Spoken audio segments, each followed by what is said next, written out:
Voilà, chers amis, nous sommes réunis ce matin malgré une vague de grippe qui s'est abattue sur nous.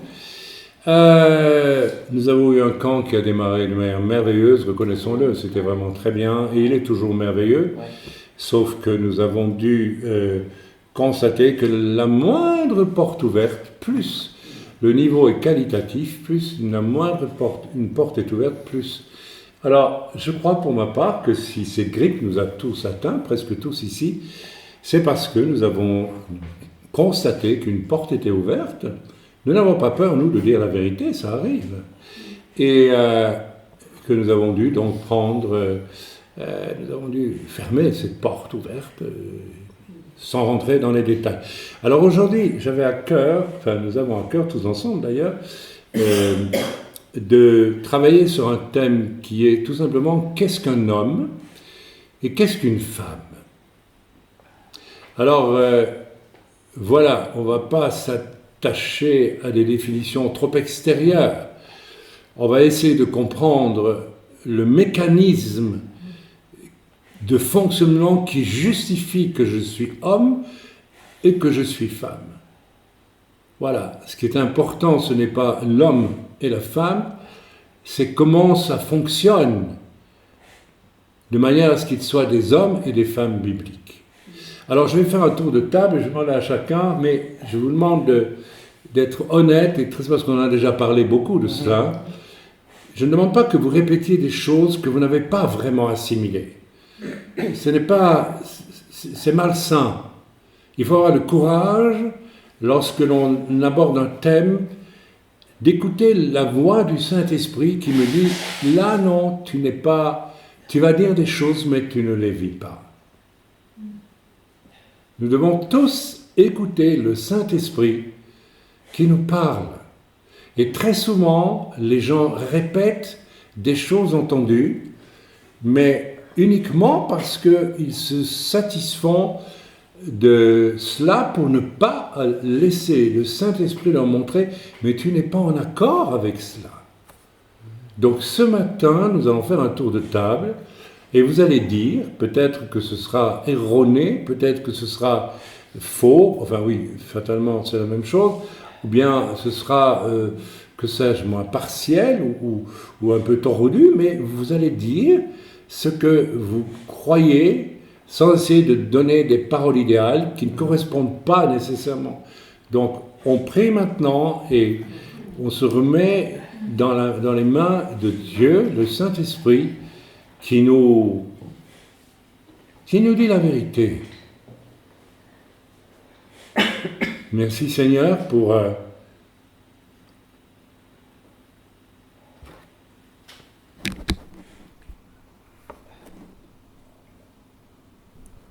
Merci Seigneur pour ce moment de prière que nous ne devrions même pas avoir, Seigneur. Le Saint-Esprit devrait pouvoir être présent à chaque instant dans nos vies. Et si nous l'écoutions, il y a une foule de choses qui changeraient très vite dans nos vies. Mais aujourd'hui, nous allons aborder un thème où on voit que des gens peuvent vivre toute une vie sans écouter le Saint-Esprit. Le Saint-Esprit qui confirme toujours la parole de Dieu. Et cette non-écoute de l'esprit va très très loin finalement. Elle nous met en désaccord avec la parole de Dieu. Et nous fait fabriquer des systèmes qui n'ont rien à voir avec ce que Dieu, lui, a prévu de toute éternité. Amen. Dis-moi ce que tu entends par un homme et une femme. Déjà, Parle fort, s'il te plaît. Des créatures merveilleuses faites par Dieu. Amen. Et pour une femme plutôt sensible et délicate, et pour un homme plutôt, on va dire, viril et pas pareil, quoi, je veux dire, voilà, complémentaire, mais avec l'homme plus viril et la femme plus sensible et délicate. Alors dis-moi, quand tu dis que l'homme et la femme sont des créatures merveilleuses, tu trouves toi ? Ah oui, je regardais d'un point de vue... alors, pas dans le côté pécheur, Parce que là, on est pécheur. Ce n'est pas la Si. chose fondamentale de l'existence humaine sur la Terre?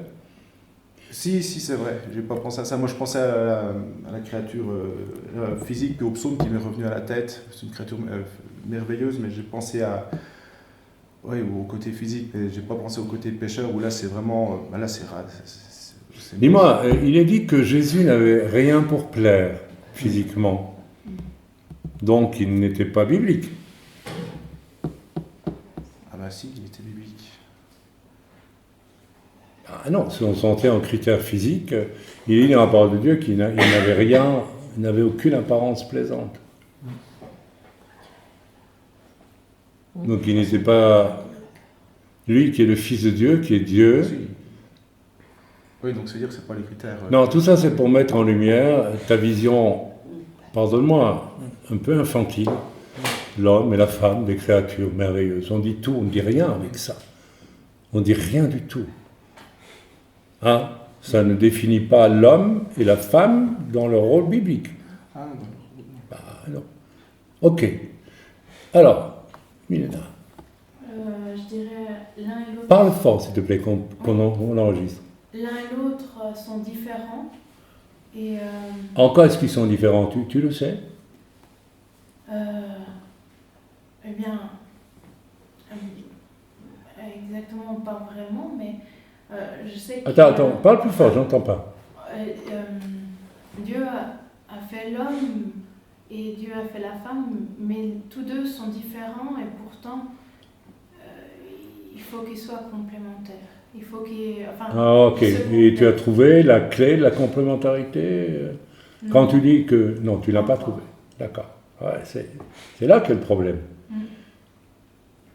Qui sont différents, ça tout le monde le sait, entre Arnaud et son épouse, entre moi et ma femme, on a compris qu'on est très, très différents. Mais ça, c'est la vision extérieure. Alors tu dis qu'ils sont complémentaires, parce que voilà, mais tu ne sais pas comment, tu ne sais pas pourquoi non plus. Bien, alors la suivante, qui est une jeune fille, qui rêve de se marier, je suppose, hein, non, là, ça ne me regarde pas, je ne sais pas ce qu'elle rêve.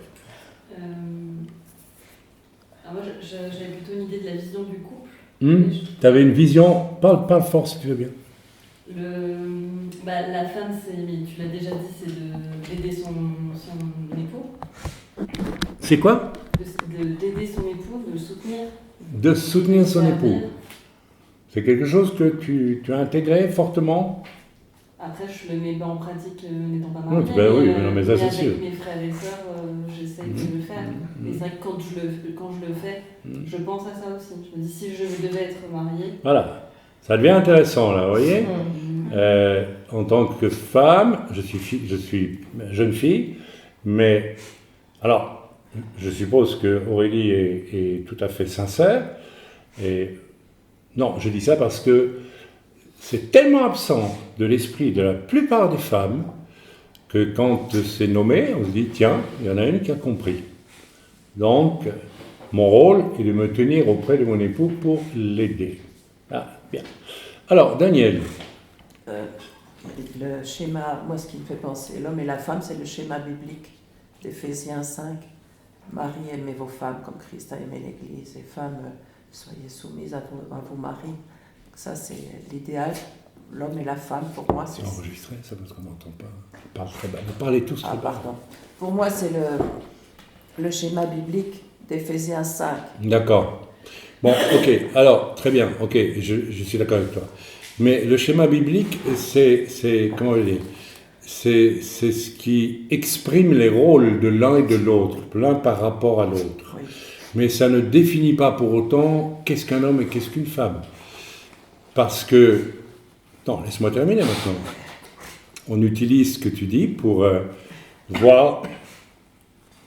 Donc pour pouvoir peut-être aussi pratiquer, parce que le lire c'est une chose, mais le pratiquer c'en est une autre. J'ai prêché ça dans je ne sais pas combien d'églises, les 6 schémas relationnels, les gens disent c'est merveilleux, mais ils ne pratiquent pas. Pourquoi est-ce qu'ils ne pratiquent pas? Je pense que la clé est dans le fait qu'ils ne savent pas qui ils sont. Hommes ou femme. Si je ne sais pas ce que c'est qu'un homme, ou si je ne sais pas ce que c'est qu'une femme, je ne peux pas pratiquer les schémas relationnels. C'est impossible. C'est comme si je disais, j'achète une voiture, mais je ne sais pas conduire, il faut que je passe d'abord un permis pour maîtriser la voiture et conduire. D'accord ? C'est la même chose. Il y a autre chose que tu veux ajouter ? Aussi, numéro 1, numéro 2, leur place à chacun. Ça, très, très important. Numéro 1, numéro 2, le livre inséparable qu'un monsieur ridicule, grand pourfendeur devant l'Éternel, en tant que protestant de tout ce qui n'est pas Calvin, Luther et compagnie, sans avoir lu le livre, il le dit même sur son site, a barré d'un trait mon livre en disant inséparable bêtise ou quoi ? Foutaise, non ? Foutaise, a-t-il dit. Alors que la Bible nous demande de ne pas utiliser de mots grossiers.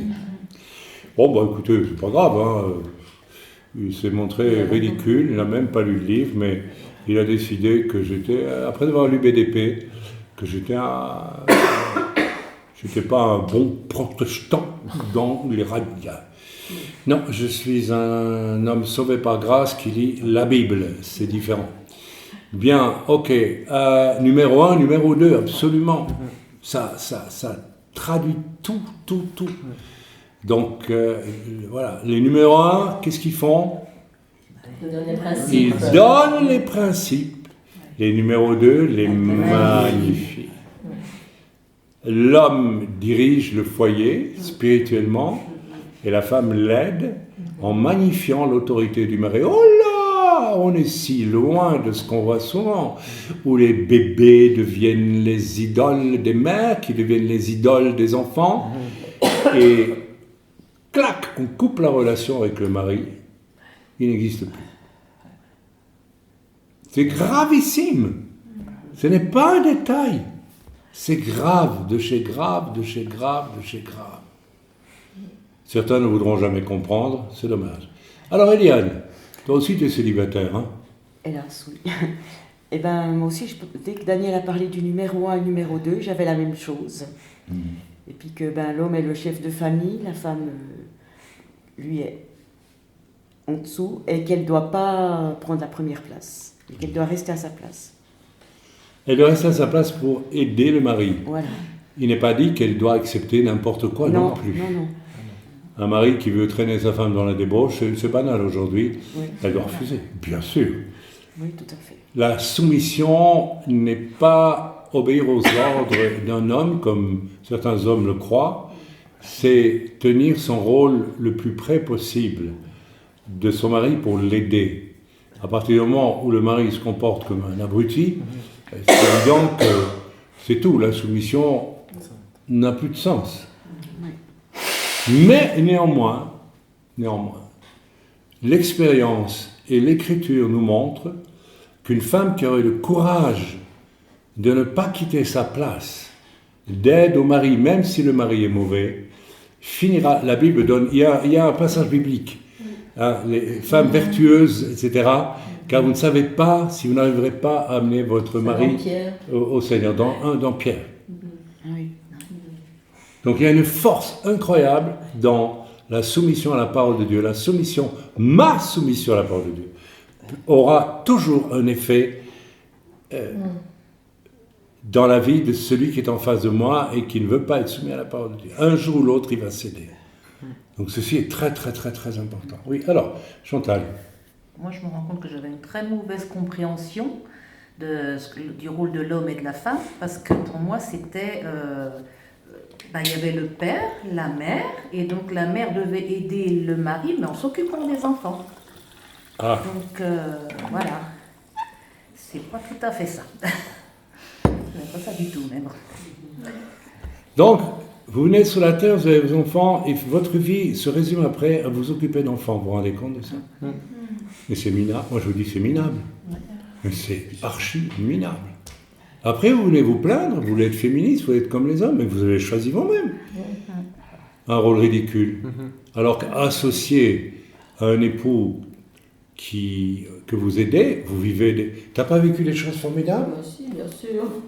Mais même personnellement, ma femme a vécu des choses formidables. C'est un des principes de numéro 1, numéro 2, rappelez-vous. Oui. C'est un principe biblique. Les numéros 2 qui jouent à fond le rôle de numéro 1, à un moment donné, vont dépasser d'une certaine façon les numéros 1 et produire des choses extraordinaires. Dieu est juste, Dieu est bon. À celui qui est fidèle, Dieu donne à vivre autre chose que des bébés toute sa vie.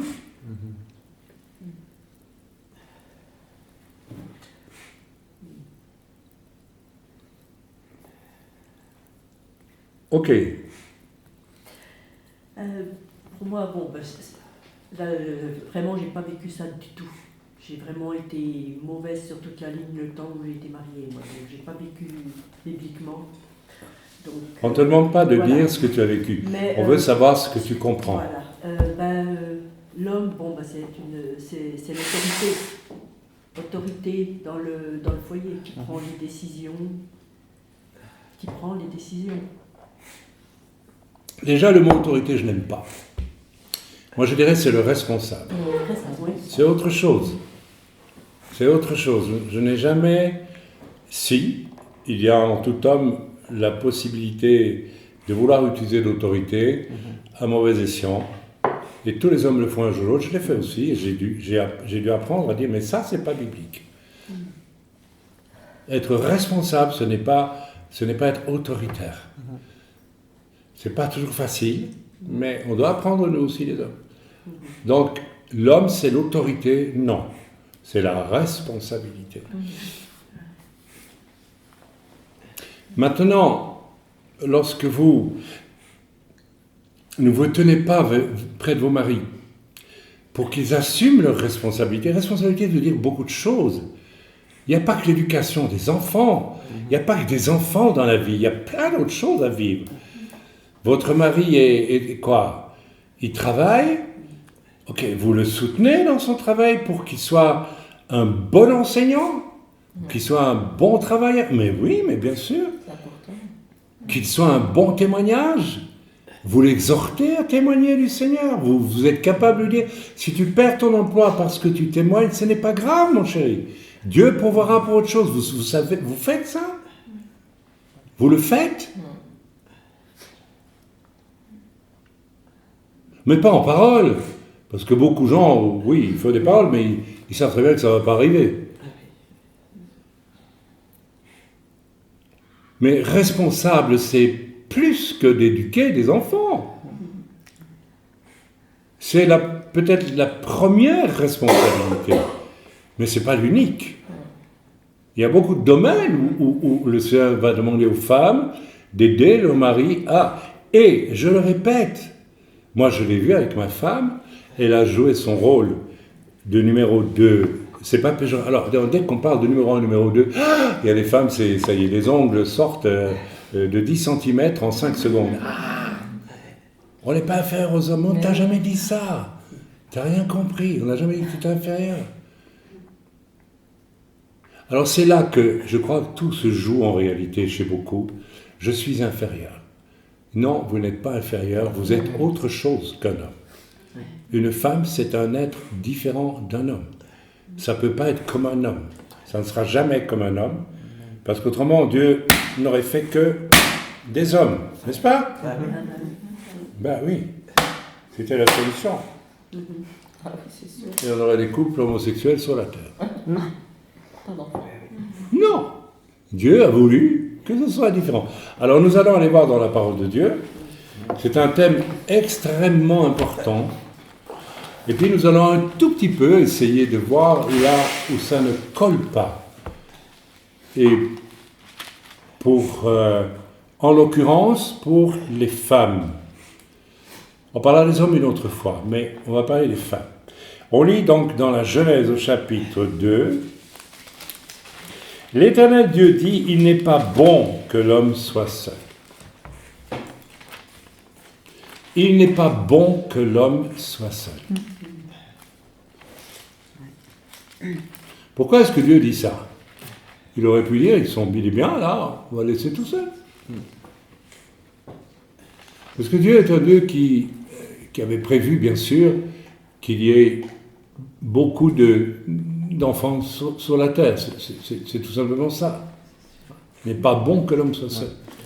Ce serait égoïste. Si Dieu avait voulu que l'homme soit seul, on pourrait l'accuser d'être comme beaucoup de femmes aujourd'hui. Il aurait créé l'homme pour en faire son joujou. Retenez ça, Dieu n'a pas créé l'homme pour en faire son joujou. Il l'a créé pour en faire un partenaire quelque part.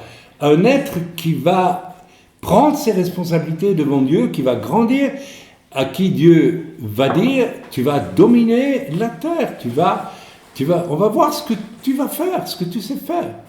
T'es pas ma poupée, mon cher Adam. C'est pas peu de choses que je vous dis là. C'est important. Il n'est pas bon que l'homme soit seul. Je n'ai pas voulu qu'il soit seul. C'est pas mon joujou. Nous ne sommes pas les joujous de Dieu. Nous sommes des êtres créés par Dieu, libres, de faire le bien, le mal, mais libres. C'est le désir de Dieu. Donc Dieu dit, je vais faire en sorte qu'il ne soit plus seul. Et pour qu'il soit plus seul, je vais lui fournir une compagnie. Alors qu'est-ce qui se passe ? Je lui ferai une aide semblable à lui. Je lui ferai une aide. Mesdames, veuillez souligner dans votre Bible, je lui ferai une aide. Une aide. Hilfen en allemand. En hébreu, je ne sais pas comment on dit aide. C'est quoi ? Ezra. Moi ? Ezra. Ezra, vous voyez, j'ai une femme qui m'aide, moi. Quand j'ai besoin d'un mot en hébreu que je n'ai pas, je me tourne vers elle, elle me dit, voilà, nous sommes con. Nous sommes con. Oui, le numéro 2, il fait un travail magnifique. Merci Seigneur, merci. Ezra, une aide, vous êtes créés, Dieu a voulu, vous n'êtes pas encore créés là.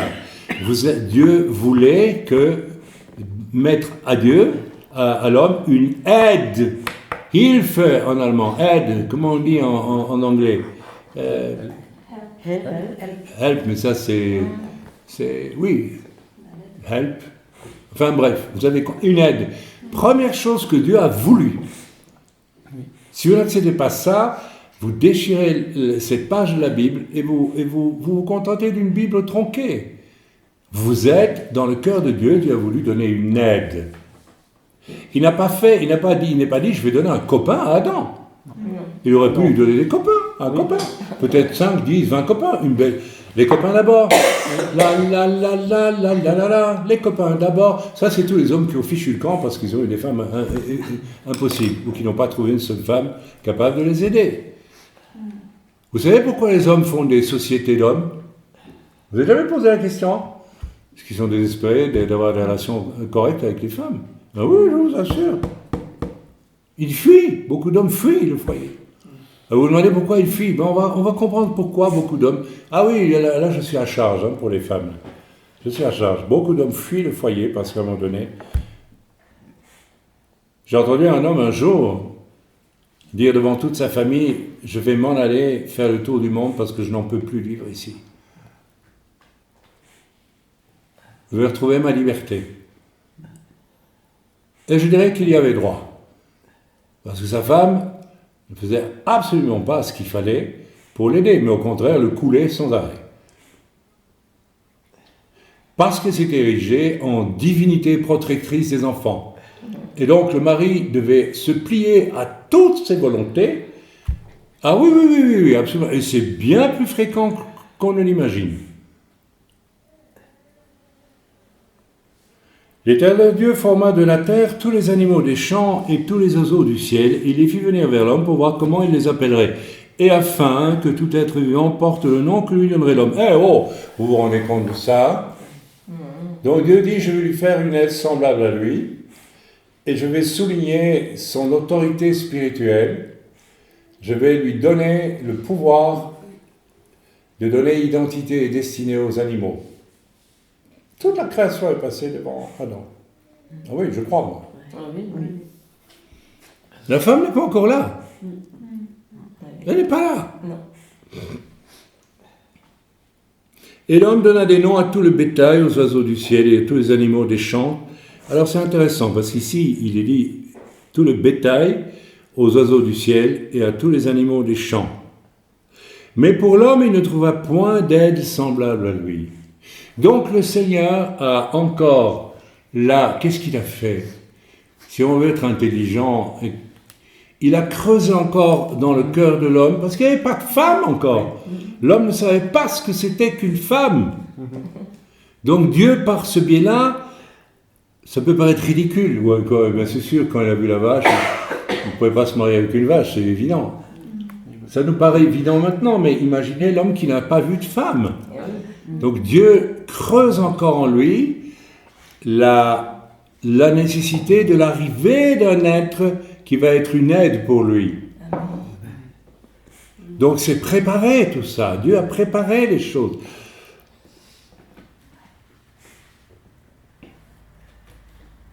Dieu a préparé tout ça. Alors qu'est-ce que Dieu va faire?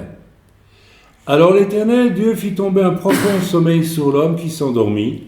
Il prit une de ses côtes et referma la chair à sa place. Il aurait pu faire un homme avec un morceau de la côte d'Adam.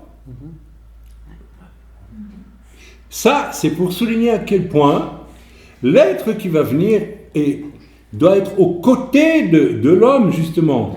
C'est pas par hasard qu'il a pris une côte, côté. On dit comment en hébreu, côte? T'as oublié, c'est pas grave. C'est quand même un bon numéro 2. Il n'y a pas de hasard.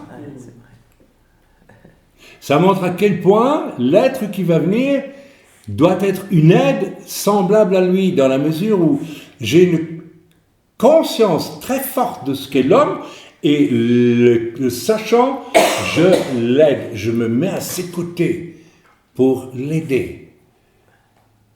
Ce n'est pas un rôle subalterne, c'est un rôle en soi. Ce n'est pas un rôle inférieur, c'est injurier Dieu que de dire ça.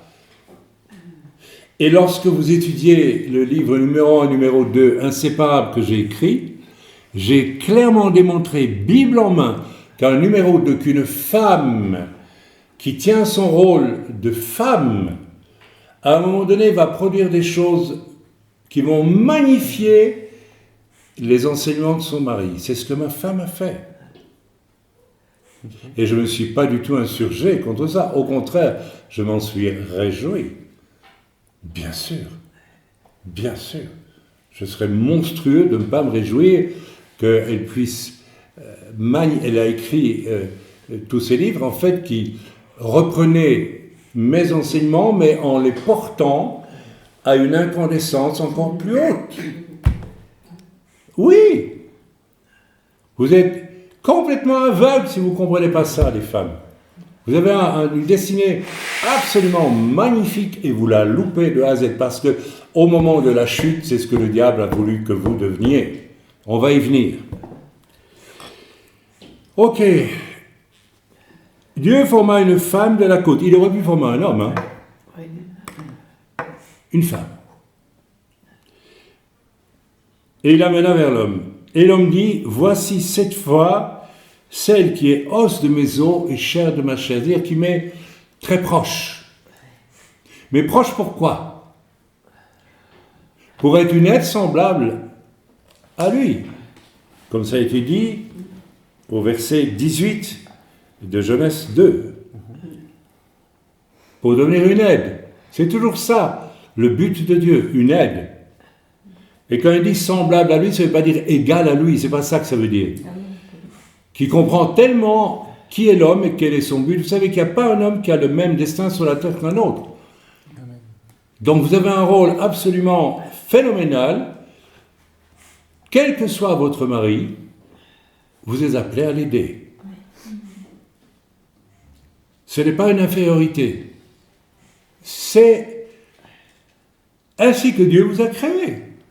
C'est du moins ce que dit la Bible. Si vous ne le croyez pas, vous êtes des païens, alors vous ne lisez plus la Bible. Vous. Mais pour moi, ça fait sens d'une façon extraordinaire. Et la vraie bénédiction, elle est d'en rejoindre sa place et la tenir. Voici cette fois celle qui est os de mes os et chair de ma chair, on l'appellera femme, parce qu'elle était prise de l'homme. Alors c'est intéressant. Verset 24, c'est pourquoi l'homme quittera son père et sa mère et s'attachera à sa femme et ils deviendront une seule chair. Ah, attendez, vous vous rendez compte de ce qui est écrit là? L'homme quittera son père et sa mère. Mais parfois, on se pose la question, ça valait la peine de quitter mon père et ma mère pour obtenir ce que j'ai obtenu?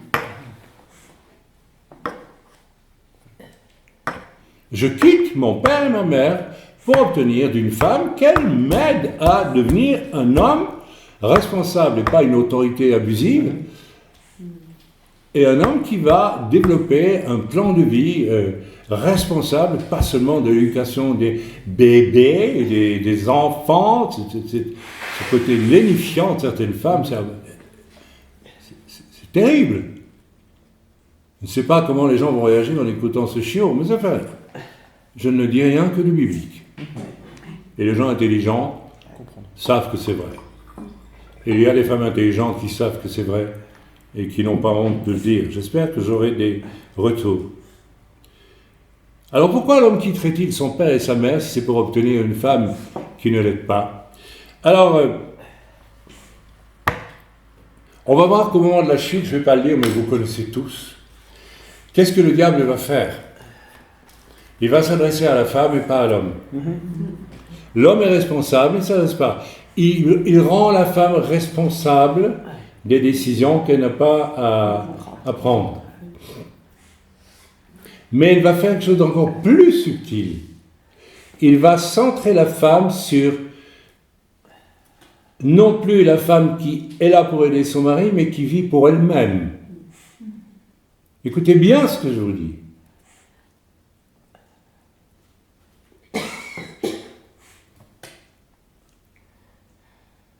Le premier enfant qui est créé, après, s'appelle comment? Caïn. On a étudié Caïn. C'est le fils de sa maman. Oui.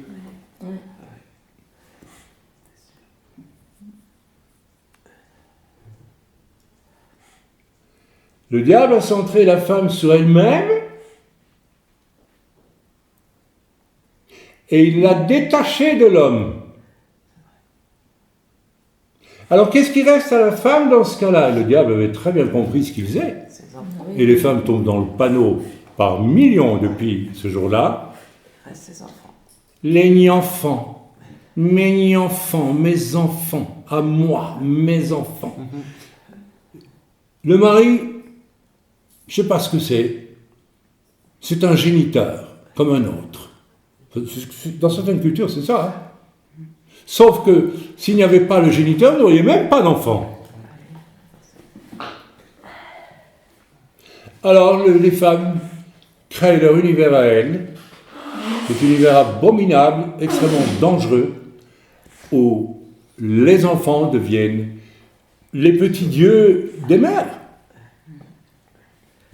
Et pire que ça, elles instillent dans l'esprit, je dis bien l'esprit des enfants, quelque chose d'abominable. Elle devient leur Dieu, le Dieu bienfaisant, le Dieu vers lequel on peut obtenir tout, vers lequel on se tourne, la maman. Il arrive un jour où il faut tuer sa maman. Vous m'avez compris, je n'ai pas parlé d'homicide. Mais si je quitte père et mère, c'est parce que je me défais très souvent de mère abusive aussi. Je sais que dans le monde juif, on fait beaucoup de blagues avec la mère juive, mais c'est quand même grave. Alors ces femmes-là créent un univers qui est complètement faux. Un univers de poupées. Les enfants sont leurs objets. Il faut voir les attentions qu'elles ont pour leur bébé, alors qu'elles n'en ont aucune pour leur mari. Elles n'y pensent même pas. Elles ne savent même pas qu'elles sont créées pour ça. Parce que depuis la chute, le diable les a abusées. Et il continue à les abuser. Je crois qu'on en a dit déjà beaucoup ce matin. Et il y a de quoi demander à toutes les femmes de réfléchir. Est-ce que j'ai vraiment compris pour quelle raison je suis créé et mis sur la terre? Est-ce que j'ai compris ce qu'est une femme? Est-ce que je sais ce qu'est une femme? Est-ce que c'est, pour donner cette espèce de caricature qui écœure même par moments, de femmes qui protègent les enfants qui n'en ont même pas besoin, qui ne demandent pas, mais qui deviennent en addiction avec vous. J'ai témoigné dans Echad comment j'ai dû, à un moment donné,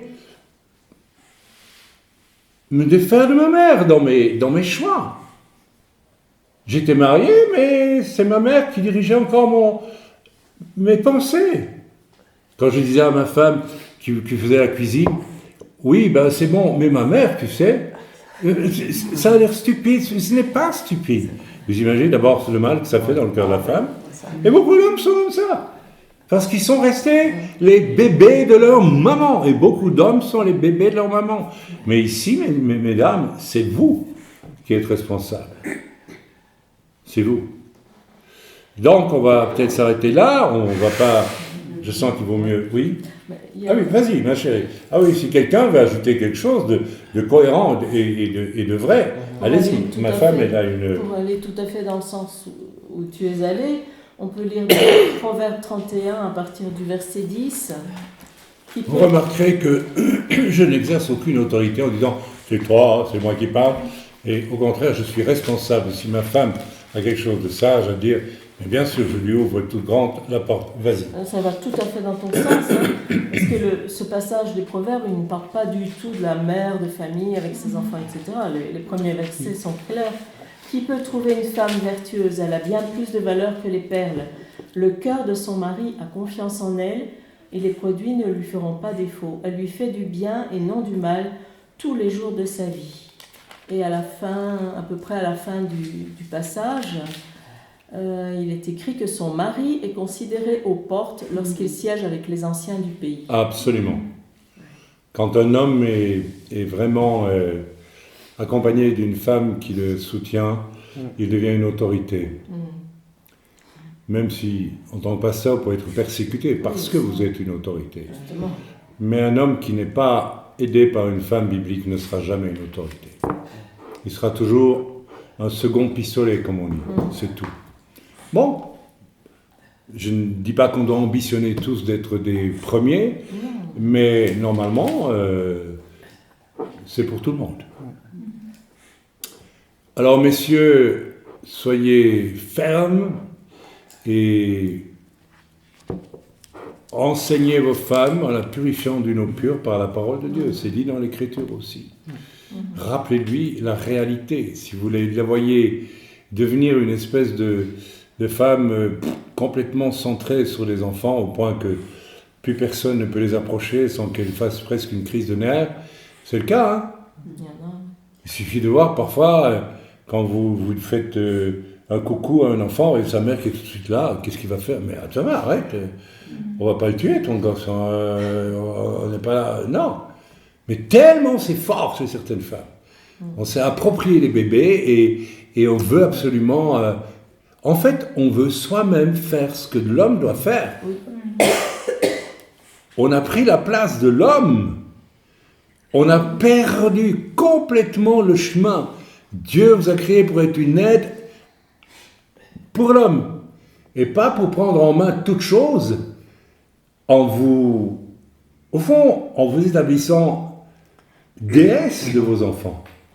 C'est carrément ça. Vous devenez l'autorité abusive dans la vie de vos enfants.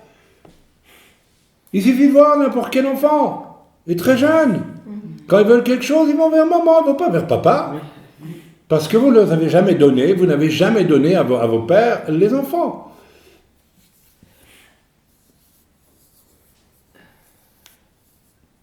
Vous les avez volés, les enfants. Vous les volez à Dieu, vous les volez aux hommes. C'est très, très, très sérieux.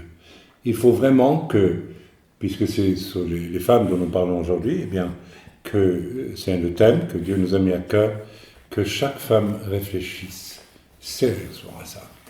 Je crois qu'on a posé des bases bibliques qui, évidemment, vont absolument à l'encontre de tout ce qui se vit et qui se dit dans le monde aujourd'hui, mais qui se dit et qui se vit dans l'Église elle-même.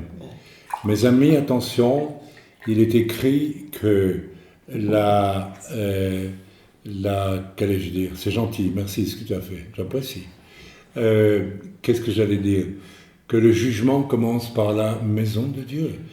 Mesdames, faites gaffe. Faites gaffe, je n'ai pas vu une seule femme au monde refusant de pratiquer la parole de Dieu qui a été heureuse sur la terre, mais pas du tout. Parce que vos enfants, très souvent, puisque vous avez voulu être leur déesse et vous êtes pécheurs et privés de la gloire de Dieu, vous allez en faire des monstres. Vous ne les appellerez pas des monstres parce que vous êtes tellement menteuses tout au fond de vous-même, tellement menteuse que vous croyez que votre amour peut faire ceci et peut faire cela. C'est un mensonge. Ce n'est pas ce que Dieu vous a demandé. Dieu vous a jamais dit « Aimez vos enfants, vous en ferez des merveilles ». Jamais il vous a dit ça. Jamais. C'est un mensonge diabolique. Il faut le dénoncer comme tel. C'est extrêmement grave. J'espère que vous commencez à... Je prêche ça depuis 37 ans, ou à peu près maintenant 35. Et je me rends compte que ce n'est pas encore compris. Ça serait bien d'éteindre les lumières. la petite. Ah, la petite. Bon. Elle a besoin de lumière comme ça? Oui, c'est vrai? Ah, je sais pas. D'accord, c'est pas grave. Ok. Bien, on va s'arrêter là, mais ce thème est très, très, très important.